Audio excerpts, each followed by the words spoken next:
Ele nasceu com a maldição da gula. Foi desprezado e maltratado por ser considerado inútil, mas depois que acidentalmente matou um bandido, ele descobriu que pode roubar as habilidades dos outros devorando a alma deles. Debaixo da luz da lua vermelha, no alto de uma rocha, um cara mascarado com uma espada de aura roxa encara inúmeros seres demoníacos. Eles partem para cima dele, mas antes que possam fazer algo, todos são fatiados num piscar de olhos, enquanto o homem mascarado diz que quer mais e mais.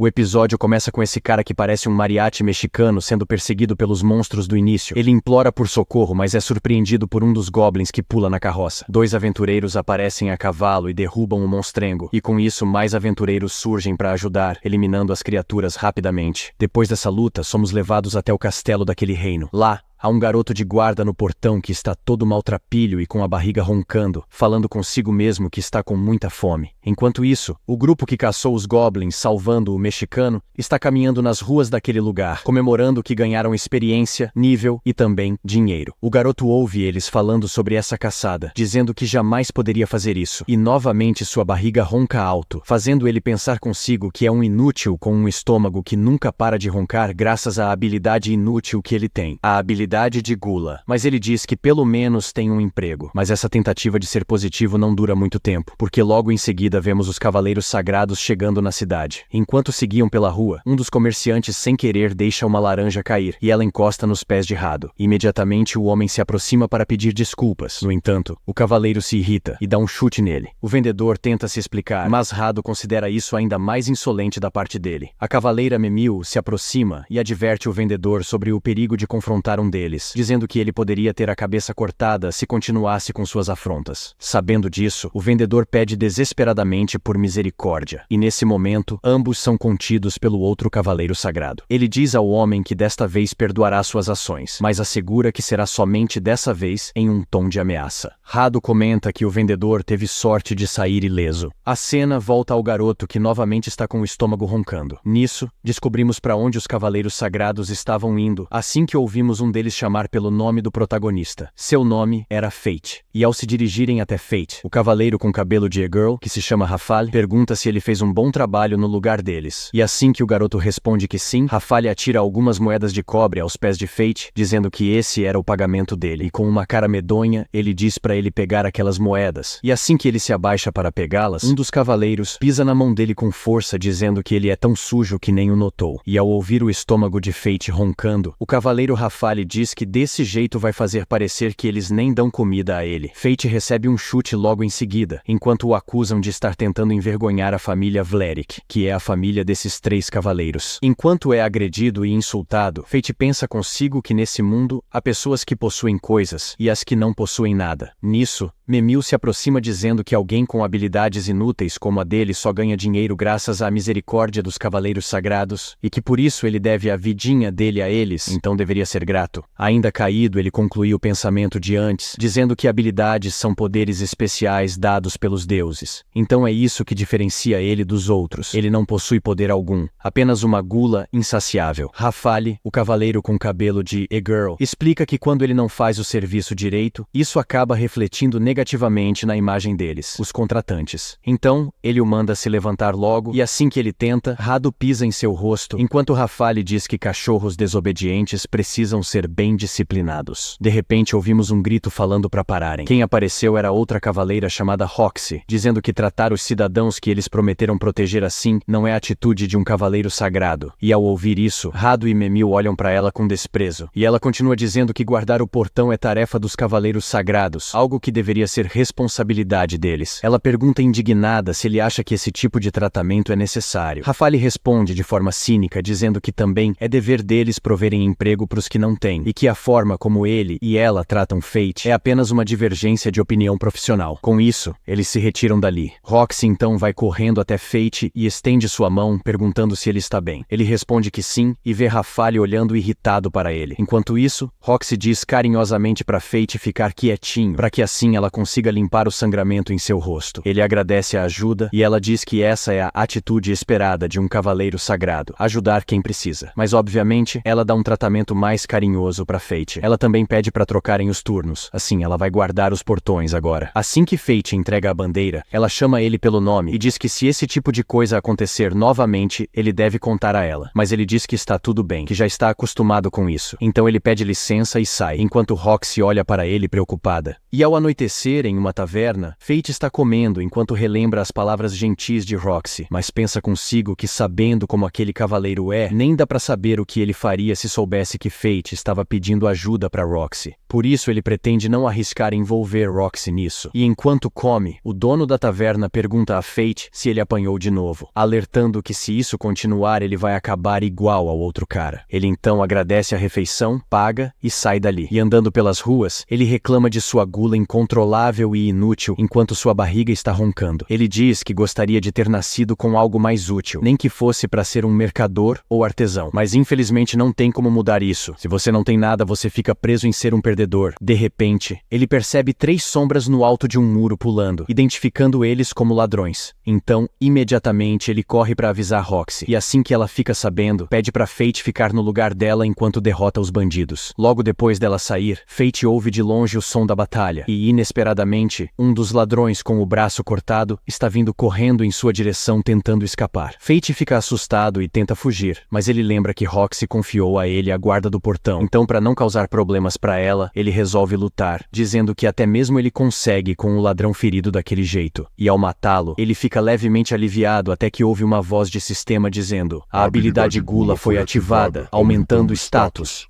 A habilidade Identificar e Telepatia foram adicionadas. Tudo isso enquanto ele visualizava uma tela de status, onde mostrava seus níveis e suas skills. Ele entra em estado de choque ao ouvir isso, se perguntando o que raios tinha sido isso. Mas antes que pudesse raciocinar, ele ouve Roxy correndo em sua direção, chamando desesperadamente por ele. E enquanto corria, ela notou o bandido morto no chão e continuou correndo na direção de Fate, perguntando se ele estava bem, se estava ferido, e pensando consigo que estava muito preocupada porque ele não parecia bem. E após esse pensamento, Fate reage surpreso, dizendo que isso foi como se ele tivesse ouvido a voz interna dela. Ela pergunta se tem algo de errado, e ele só responde que não está ferido. Então, mais uma vez, ele ouve os pensamentos dela, que estavam dizendo que ela estava feliz em saber que ele estava bem. E assim que Roxy solta sua mão e diz que precisa reportar isso aos superiores, ele para de ouvir seus pensamentos. Ele diz a Roxy que ela pode levar os créditos por tudo. Ela até tenta contestar, dizendo que ele matou um deles, mas ele menciona o nome de Rafale, fazendo ela perguntar se isso causaria problemas para ele. Mas, na verdade, ele estava pensando que isso poderia causar problemas para ela. É então que ela diz que sem ele, ela poderia ter falhado, e pensa em uma forma de agradecê-lo adequadamente. É aí que ela pergunta se ele gostaria de trabalhar para a família Hart, ou seja, a família dela. Ela encoraja Fate dizendo que ele pode decidir seu futuro, e não precisa continuar vivendo dessa forma. Então, depois de refletir rapidamente, ele diz que será uma honra servir Roxy-sama, fazendo ela ficar sorridente. Mais tarde ainda, no lugar onde dormia, ele nota que seus status estão com 3 dígitos, e se pergunta o que é a habilidade de identificar e telepatia que adquiriu. Nisso, ele imediatamente se lembra de quando ouviu os pensamentos de Roxy, fazendo ele entender a habilidade. Ele então pensa que com status assim, ele deve conseguir derrotar monstros. É então que no dia seguinte, ele vai até um comerciante de armas, mas no que o comerciante vê que ele só tem 2 moedas de prata, ele diz que não dá pra comprar uma espada com aquela miséria. Isso faz Fate pensar que essas 2 moedas de prata foram tudo que ele conseguiu juntar, mesmo fazendo 5 anos desde que veio pra capital. O comerciante então lhe diz que no máximo ele pode pagar pelas armas lixo que estavam no barril. O protagonista pensa que é melhor que nada e usa sua habilidade de identificar para avaliar as espadas, e depois de verificar algumas, ele encontra uma espada negra com algumas gravuras estranhas que estava meio suja e tratada como lixo, fazendo-o pensar que se parece muito como ele. Então de repente a espada chama ele, fazendo Fate se assustar com isso. Ele usa a skill de identificar novamente e vê que a espada se chama Ganância, e nesse momento a espada chama ele de Gula, dizendo que fará valer a pena caso ele a compre. Fate pergunta como ela sabia disso, e a espada apenas responde que eles têm muito em comum. Então ele a leva e deixa as 2 moedas de prata pro mercador.